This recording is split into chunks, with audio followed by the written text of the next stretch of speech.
Good evening, and welcome to a telephone town hall hosted by the Sierra Club's Political Committee. I'm Debbie Cease. I'm Director of Sierra Club's Federal Campaigns. Thank you all for joining us. I'm so glad you could be a part of today's call. We're joined tonight by some very special guests. Michael Brune, the Executive Director of the Sierra Club, Senator Sheldon Whitehouse of Rhode Island, one of the strongest voices for climate action in the U.S. Senate. We're also joined by Sarah Benzig, who's Bruce Braley's campaign manager, and Iowa State Senator Joe Bolcom, a longtime environmental champion. So we're here tonight to talk about how we can elect an environmental champion, Bruce Braley, to the Senate this November 4th. That's next week. We're going to begin in a minute, but before we do, I want to just take a moment to point out a couple of things. Right now, you're on a listen-only line, so for now, you can hear me, but I can't hear you. Today's event is going to be interactive, and your opinion matters. So we're going to be taking your questions in just a moment.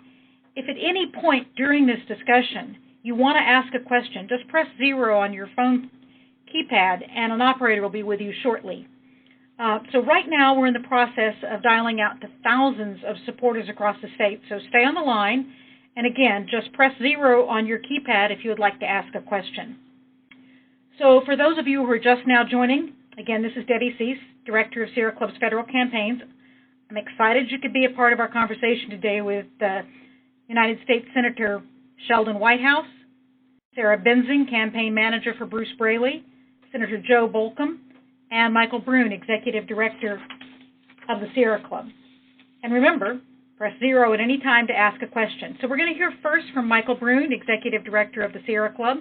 He's going to talk about the importance of this election, why it's so important that Iowa gets out to vote for Bruce Braley on November 4th. Michael? Thanks, Debbie, and thanks to Sarah, Senator Bolcom, and Senator Whitehouse for joining us on this call, and thanks to everybody who is on this call with us. We're very fortunate to have such strong voices for climate action and clean energy on the call, and we really appreciate everybody taking the time out of your busy day to be a part of this call. I'm glad that you joined because you know that how high the stakes are in this Senate election, and you know how important your choice on November 4th will be. So make no mistake, the race in Iowa is close. It is very close. Every vote is going to matter. So that's why that if you care about clean air, if you care about clean water, and if you care about clean energy, it is so critical that you get your friends and your family and your colleagues and your neighbors, and you go vote for Bruce Braley. There is only one true environmental champion in this race. There is only one candidate who will stand up for Iowa's wind industry. And there is only one candidate who will take action to tackle the climate crisis, and that's Bruce Braley. You do not even have to take my word for it. All you have to do is look at his record. Bruce has been one of the brightest spots in the House of Representatives that otherwise is dominated by the allies of big polluting billionaires. We can be confident that Bruce Braley will be a champion for clean energy and a source of action on our climate crisis because we've already seen him prove it time and time and time again. When extremists in Congress launched attack after attack on the safeguards that keep our air and water clean, Bruce Braley held the line. When John Boehner and his buddies voted to keep giving billions in tax giveaways to big oil companies, Bruce Braley said enough is enough. And when the Koch brothers pushed their political allies to kill vital job-creating support for Iowa's booming wind industry, Bruce Braley didn't just fight back, he's been leading the fight. The contrast between Bruce Braley and his opponent couldn't be more clear. Joni Ernst wants to shut down the Environmental Protection Agency, which means pulling all of the cops off the beat that keep toxic pollution out of our air and out of our water. She opposes the Clean Water Act, which would end the protections it's provided to keep our families and our communities safe. And Ernst wants to kill investments in Iowa's wind industry that have helped to revitalize the state's economy, just like the Koch brothers and other big polluters that have spent millions backing her campaign. Joni Ernst either doesn't get it or she doesn't care. And so this is why we need to elect Bruce Braley to the U.S. Senate. Iowa's families need an ally in Washington. Iowa's wind industries needs a partner. And my friend, Sheldon Whitehouse, needs another voice to join him in the fight to call for climate action in the Senate. That's why we're on this call, to urge you to vote for Bruce Braley. So please, get to the polls early, and on November 4th, to stand up for the environment and stand up to big polluters by supporting Bruce. And now to give you a little bit of a perspective from Iowa, I'm very proud to welcome State Senator Joe Bolcom, a longtime environmental champion in his own right. Senator Bolcom, please take it away.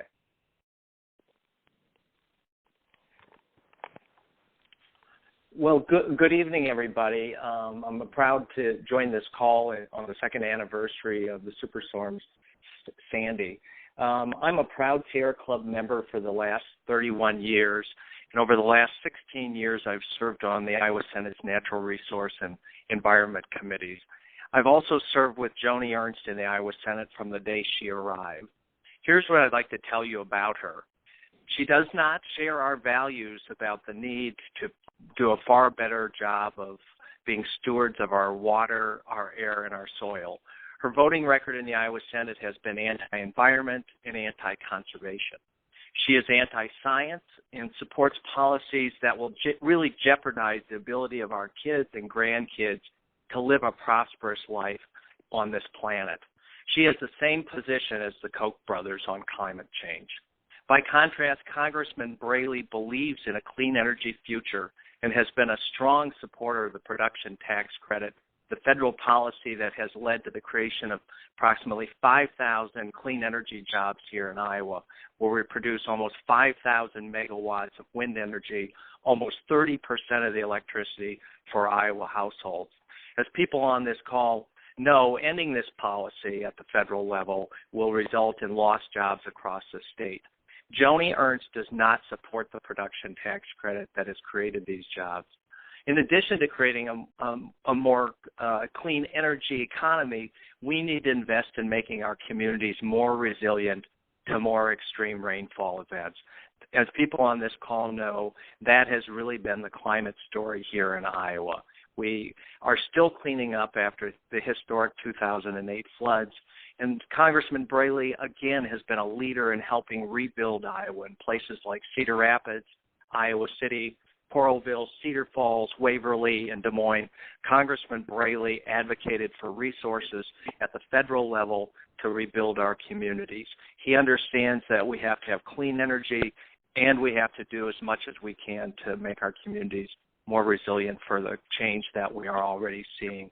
Joni Ernst is a climate denier.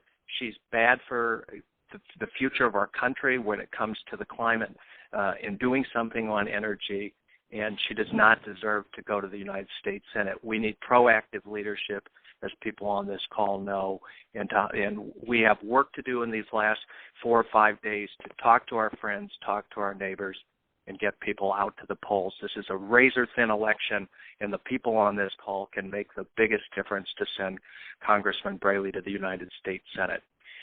I'd like to now invite Sarah Benzing, who's the key leader in the Braley campaign, to share her thoughts with us about the importance of this election.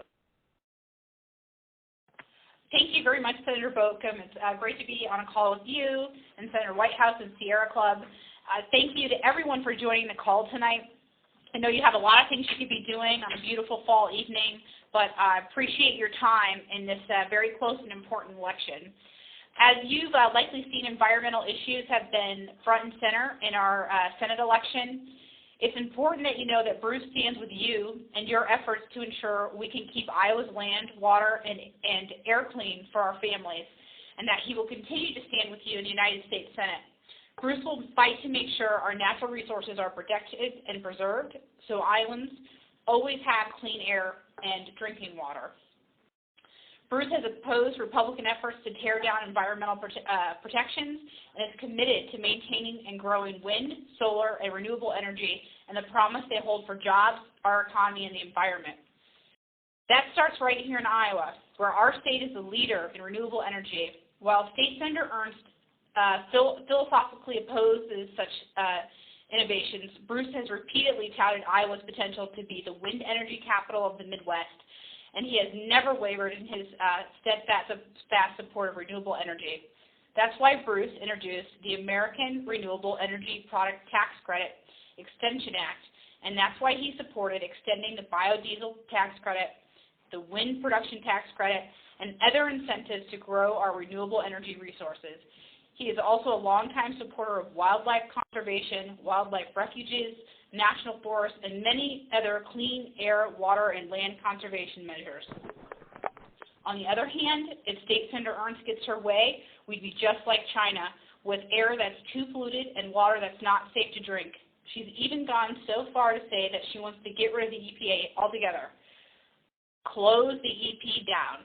That's an agency created by Republican President Nixon, and takes us back to the days when our rivers were on fire and our cities were filled with pollution. And finally, and most unbelievably, Ernst denies that climate change is man-made, and even questions if the climate is changing. With risky plans and risky thoughts and risky philosophies like Ernst, there couldn't be more at stake in this election. So I'm really asking for your support in any way that you can provide it. This is going to be an incredibly close election, and one that we haven't seen in Iowa in a very long time. We could use help in several different ways. First, if you have an absentee ballot, please mail it back in. Those must be turned in by this Monday. So again, if you have an absentee ballot, please turn that back in. The second is you can volunteer by going to vote.brucebraley.com. We are depending on a very large turnout operation to get Bruce across the finish line. And finally, if you're so compelled, go to brucebraley.com and give whatever you can, $5, $2, whatever it takes. Our small contributions amount to a lot of money, and a lot of money that bites the Koch brothers. So just very pleased to be on the call, very pleased to have the support of Sierra Club, and proud. And with that, I'd like to turn it over to Senator Whitehouse. He is a senator from Rhode Island. He was first elected in 2006 and has made a name for himself as someone who will stand up, speak out, and tell the truth about climate change, no matter how hard the other side tries to shout him down. He is truly a champion on the issues that Bruce and so many of us care about, and I am very proud to hand the call off to him. Thank you so much, Senator Whitehouse.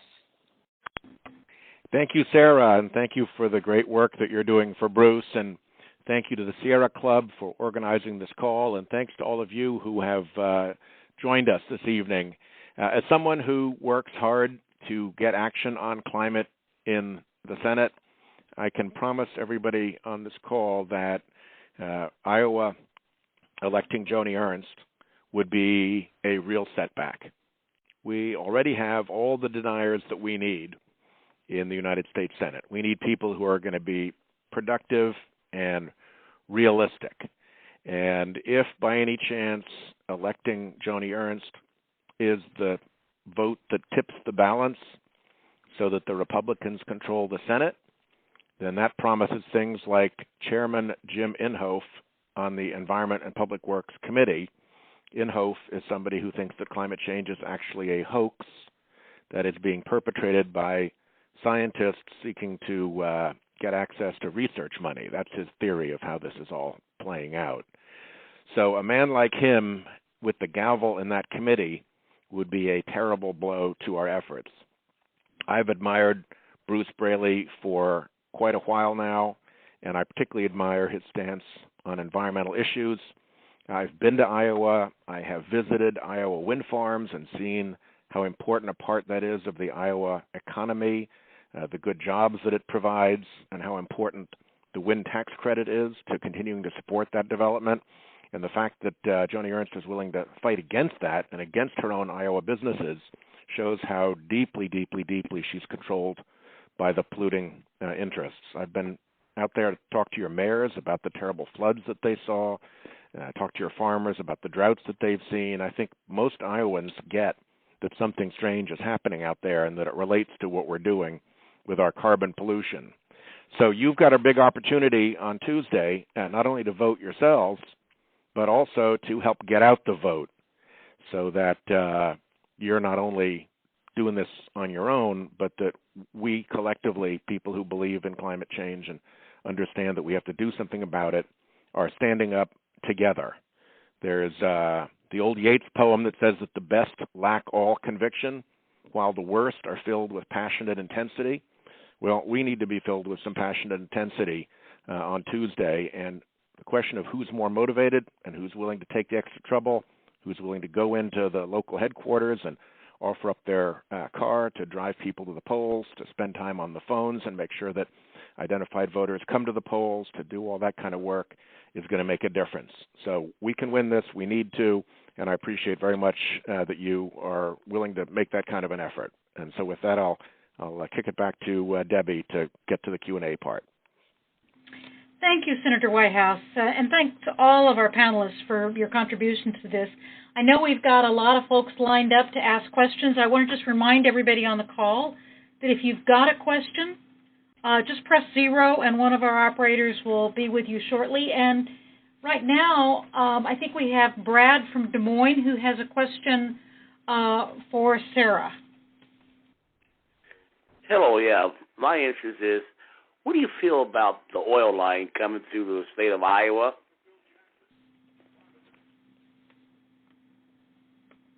Hi. Did you say it was Brad from Des Moines? Yeah. Yes. Thank you for being on the call. So as you know, that hasn't been decided on whether or not that pipeline will run across the state. I can tell you where Bruce's position is. He definitely believes that all options are on the table when it comes to energy and keeping energy prices low. However, he will never sacrifice our water or our air or the environment to do so. But as of now, that isn't something that's been hasn't been decided and not taken up in Congress. Thank you, Sarah. And before we take more questions from our listeners, I just wanted to actually pose some questions to them. We have the opportunity for you to, by pressing a number on your phone, let us know how you're going to help to elect Bruce Braley. It won't cut you off from the call. You'll still be able to hear. But let me just go through the options for you. Press 1 if you're willing to knock on doors. Press 2 if you're willing to make phone calls. Press 3 if you're willing to talk to your neighbors. Press 4 if you're willing to do all of those things. So again, 1 if you're willing to knock on doors, 2 if you're willing to make phone calls, 3 if you're willing to talk to your neighbors, 4 if you're willing to do all of those things. So just take a moment, press one of those numbers on your phone, and meanwhile, let's hear from Holly from Iowa City. Hi, thank you for the opportunity to speak. I would like to know why, if the sun can supply all energy needs on Earth if we were to harvest it, times 11,000, and if the wind could satisfy all our needs for energy on Earth, in addition to all the other renewable sources of energy, why are we still tethered and chained to dead energy fossils that should stay in the ground where they belong? Holly, that's a great question, and I'm sure that Mike Brune, among others, has an answer for you on that. Well, I better have an answer for you on that, Holly. Thanks for your question, and thanks for joining the call. Holly, I think if I'm to be most generous with where we are in society today, I would say that over the last century or more, we have built an economy. We have brought great convenience and great wealth to many people with an economy that is largely based on fossil fuels. And transitioning to an economy that is largely based on clean energy is going to take some time. It's going to be a very detailed and at sometimes difficult process to change every building, every road, the way in which we power our entire economy. Won't happen overnight. If I were to be a little bit more cynical or perhaps maybe a bit more practical, I would say that one of the reasons why we're not making this transition to clean energy is because the industries that currently supply our mix, oil and coal and gas, are immensely profitable, and they're not likely to want to change fuel sources right away because they don't want to put their profits at risk. I think the thing that I often think about is that when we look at dirty fuels, when we look at the climate crisis, we often think that meeting the climate challenge is an obligation that we have. But there's also an enormous opportunity. When we transition from dirty fuels to clean energy like solar and wind, not only do we create more jobs, not only do we produce this energy here in our country, or in many cases in Iowa itself, but we're also helping to clean up our air and clean up our water and make our economy more resilient. So I think that there's a lot of good news that we can see as we transition from dirty fuels to clean energy. The final thing I'll say is that if we want to replace dirty fuels with clean energy, we have to work for it. This is going to be a fight, and we have to work for it through our electoral process. We have to knock on doors. We have to make phone calls. We have to get our neighbors to participate and our friends and our family. And that's why we're doing this call, because there's going to be few people who are more active, more vocal, more passionate about clean energy than Bruce Braley, and that's why we need to put him in the Senate. Thank you, Michael. And before we go to our next questioner, just a reminder, press 0 if you have a question, and somebody will be with you. And now our next question is from Victoria from Mason City. Hi, this is Victoria. I've got a question. I'd like to know just what are the key differences between the candidates on the environment? Victoria, it's Sheldon Whitehouse. Let me jump in. To me, the biggest difference is that Bruce understands that the carbon that we've emitted through the Industrial Revolution and to today has broken us out of a window of carbon dioxide in the atmosphere between 170 and 300 parts per million that's lasted for longer than human beings have been on the planet. Our whole development as a species has been within that window between 170 and 300. And we're now at 400. I mean, the whole range is only 130 points, and we're a whole 100 out of it and climbing. And that's a very serious matter, and the scientists are as close to certain as scientists get that, A, we're causing it with carbon pollution, and B, the consequences that this piles up in our atmosphere and in our oceans are going to be really significant. And Joni Ernst claims that she doesn't understand the science, that she doesn't really know, whether this is happening or not, and clearly doesn't take the problem seriously if she wants to get rid of EPA, which is the one group that is doing something serious about carbon emissions with this rule on carbon emissions from existing power plants. She's also, to me, uncomfortably close to the Koch brothers, who run massive polluting industries and who have a very, very strong vested conflict of interest on this issue. And so saying that they're the one, it was their influence that helped start her trajectory in politics, which I think was the phrase she used, is to me a very ominous sign about somebody who's putting political convenience ahead of what's right for Iowa. Thank you, Senator Whitehouse. And before I go to our next questioner, I just wanted to ask our participants a couple of more questions. So again, you can answer these questions by pressing a number on your phone.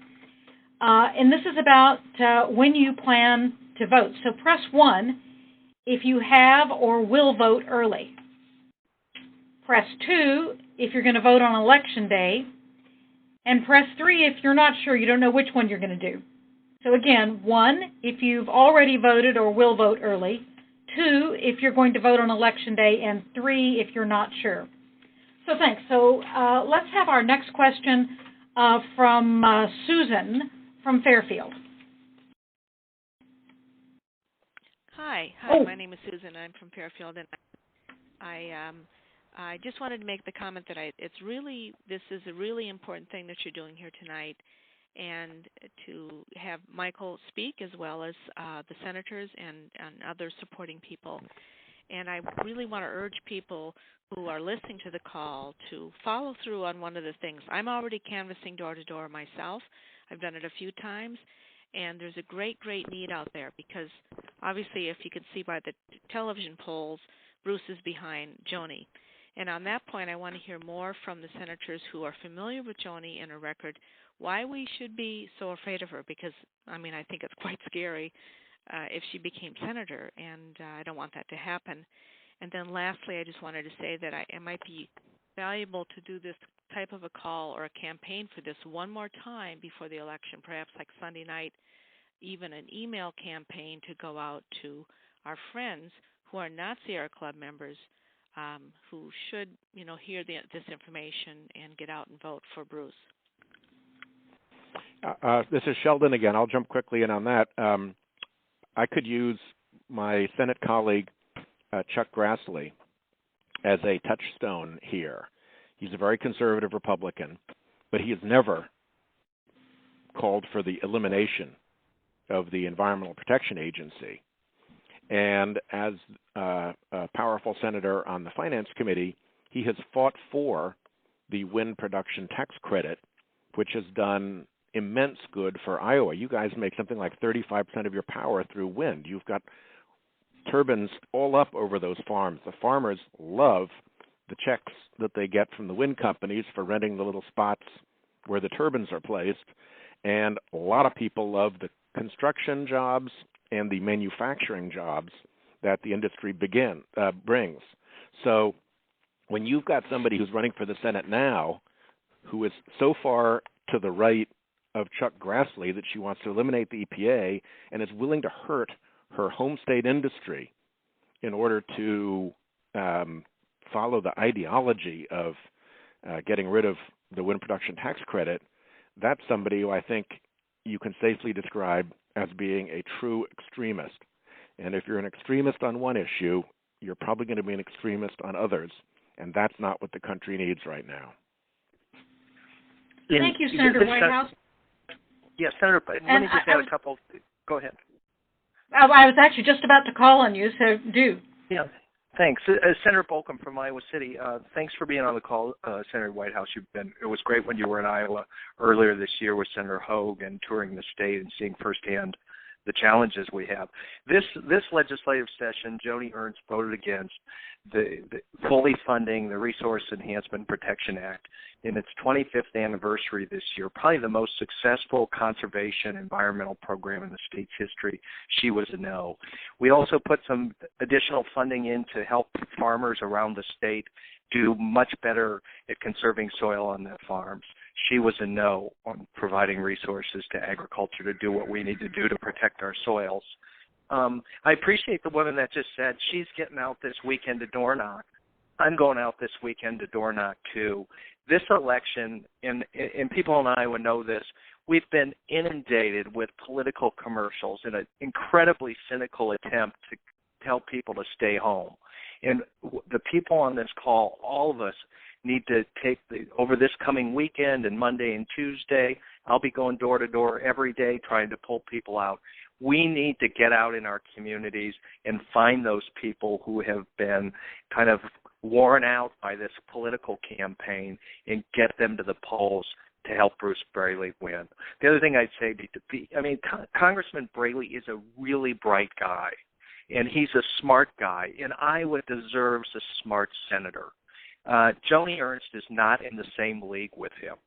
In serving with Senator Ernst on a number of different committees, it is night and day difference in terms of the quality and the intellectual capacity of Bruce Braley compared to Joni.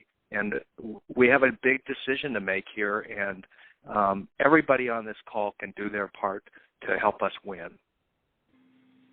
Thank you, Senator. And we've now, before we take the next question, I want to remind folks we're still taking questions, so if you've got a question, just press 0 on your phone, and an operator will be with you. And now we've got a question from Ryan. Yeah, hi, good evening. I was just wondering if the and I appreciate both the elected officials joining us on the call this evening. I was wondering, those folks on the call are probably in the choir regarding climate change, but it seems to me this election is going to be won by people who, where issues may be a little more close to home resonate.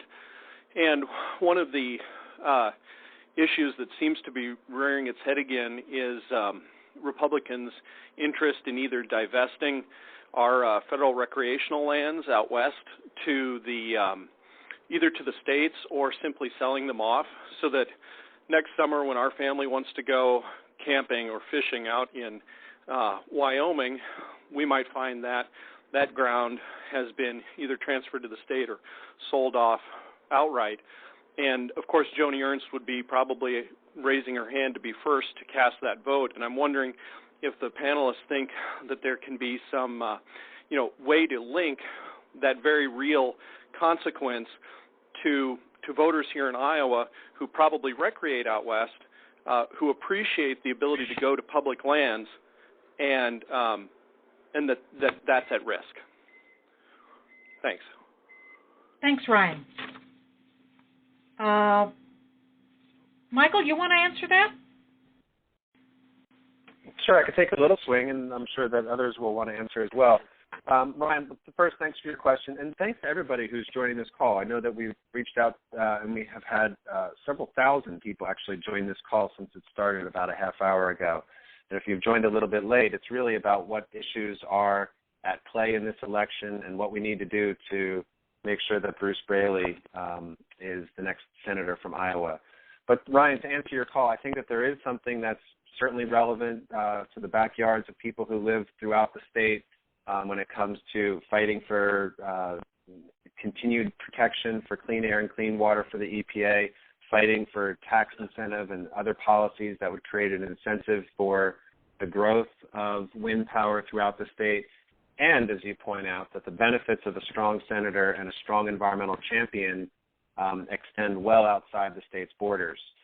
Some of the issues that will come up over the next couple years are what do we need to do, and how can we defend the protection of some of America's most important and treasured landscapes?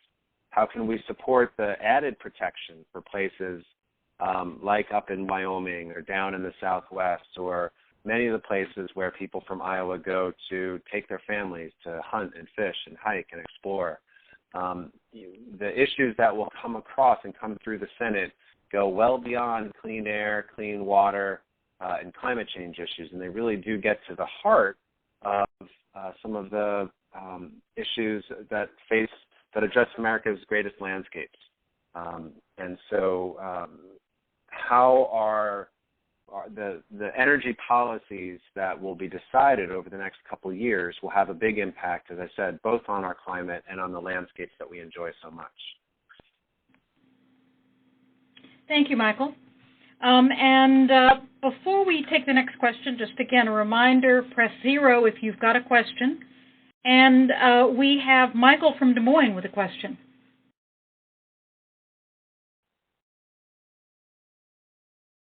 Hello? Michael from Des Moines, are you still there? Yes. My question Great, you can ask your question. is about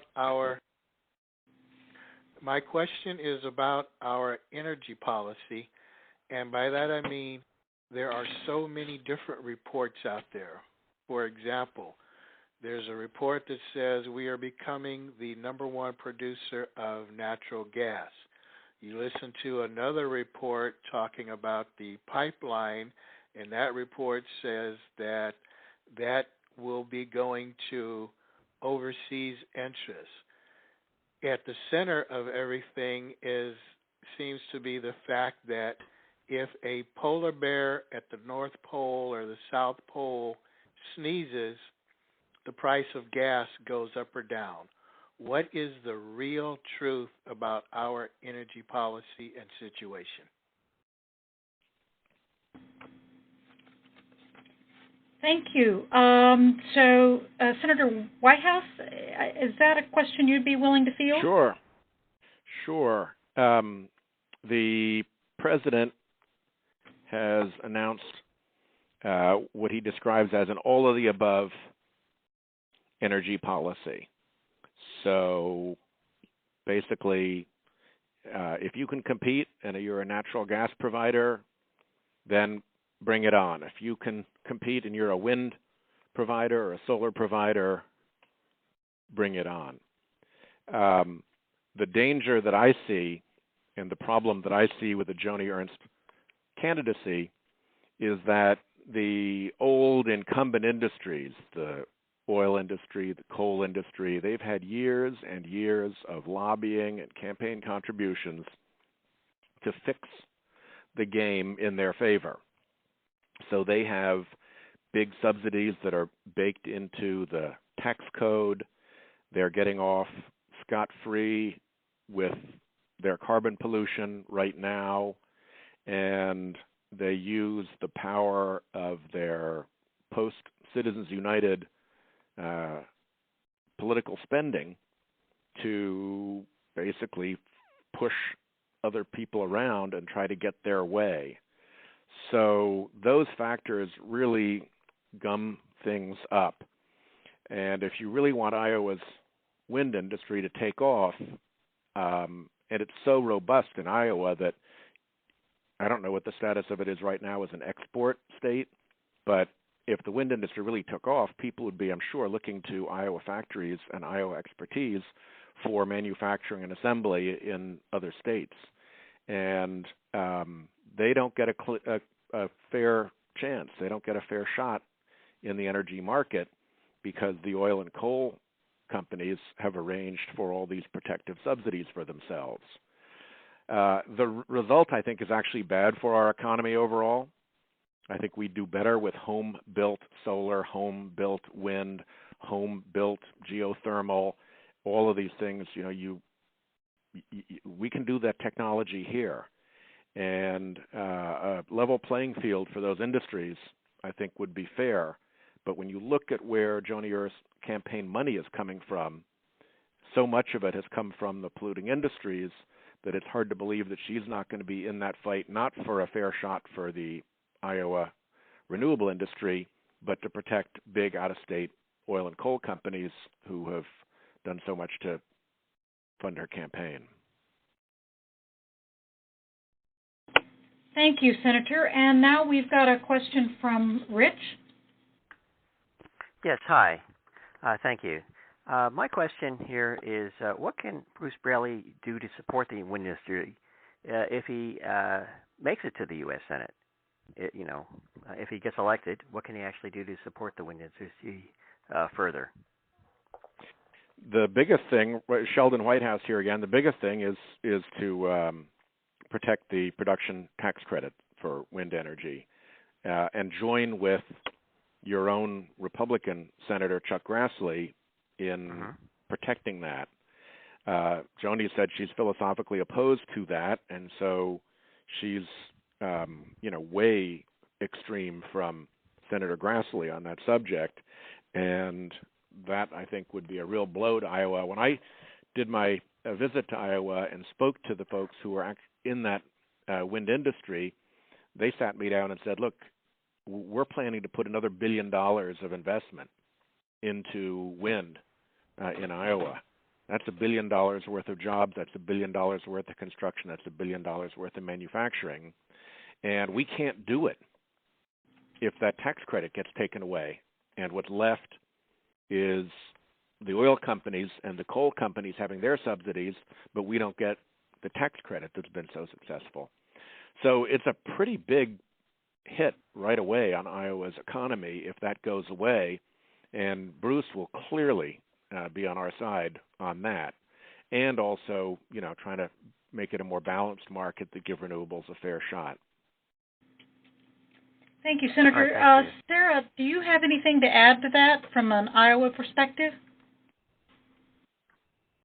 Sure. I was just going to echo what the senator had to say, but there are over 5,000 jobs created here in Iowa just in the wind energy field alone.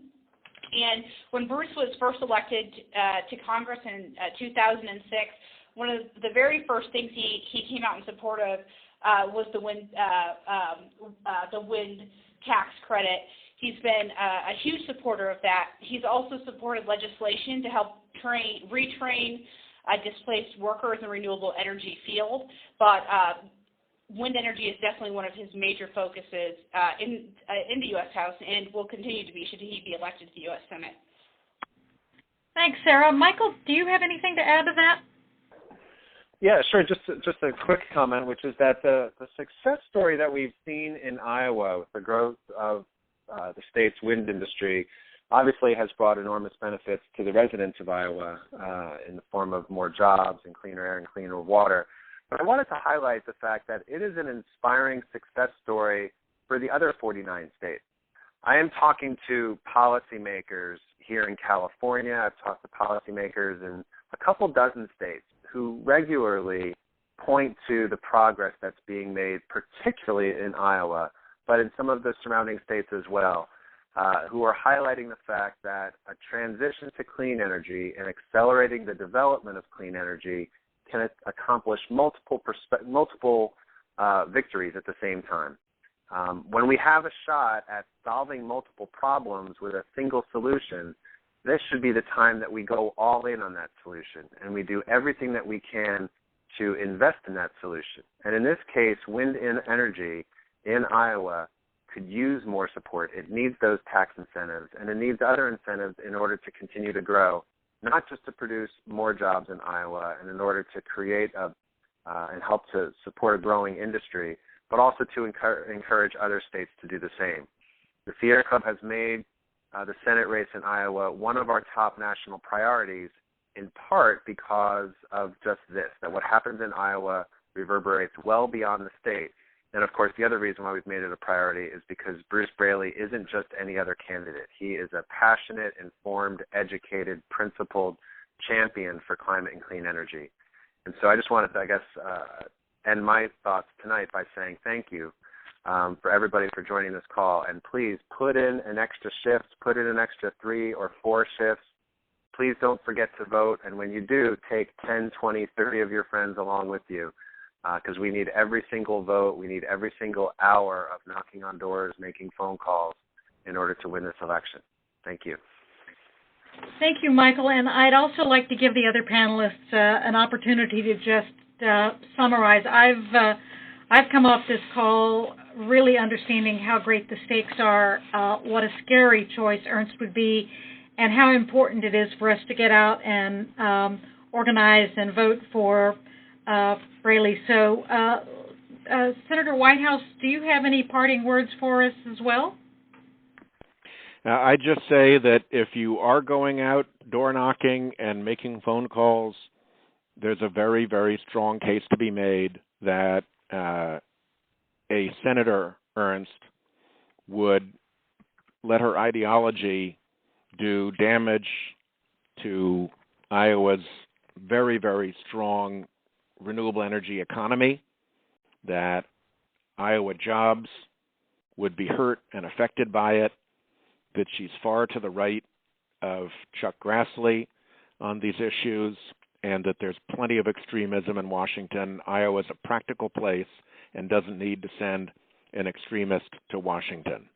And as I said at the beginning, don't let this be the time when the best lack all conviction and the worst are filled with passionate intensity. Let us show a little passionate intensity and win this thing.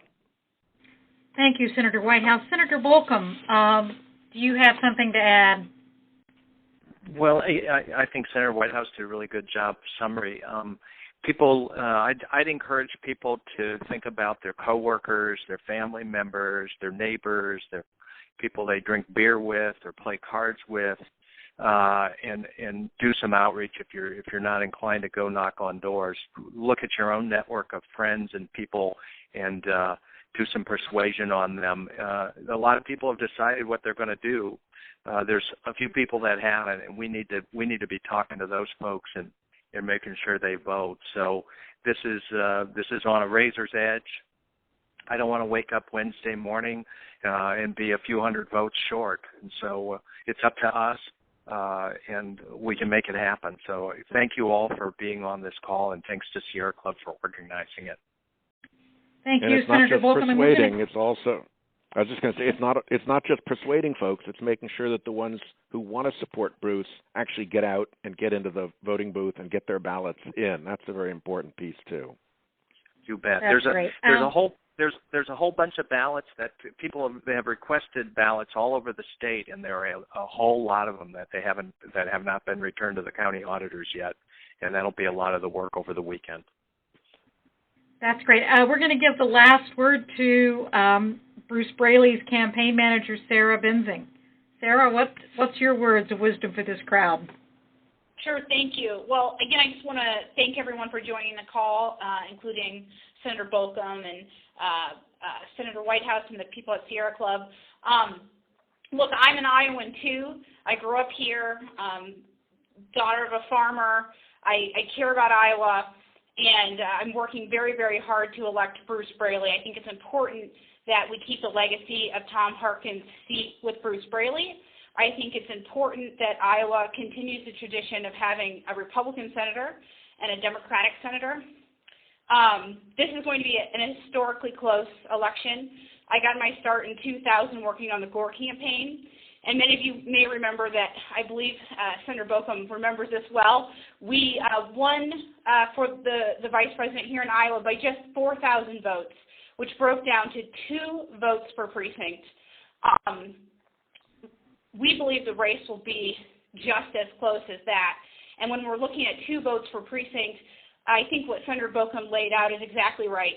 It's who can you convince at the doors? Who can you convince on the phone? That one person that was on the fence, you may convince, and that could be a deciding factor. And we need people to do this all over the state, not in just one place, not in just 2 places, but in all 99 counties, talking to their friends and neighbors and compelling them to vote in this very important election for Bruce, who will go to Washington. He will stand up for Iowans. He will put us before the millionaires and billionaires, unlike Joni Ernst, who's taken Koch brother money, who's taken up the Koch mantle. Iowa deserves better than that, and I couldn't be prouder to work for Bruce Braley, but we all need your help. So if you can volunteer, please do so. Just go to brucebraley.com where you can sign up. And if you can't volunteer, talk to your neighbors, remind them to vote, and tell them to support Bruce. But thanks, everybody, and hopefully on to victory. Thank you all. This ends our teletown hall, and thanks to our participants and our panelists. Good night.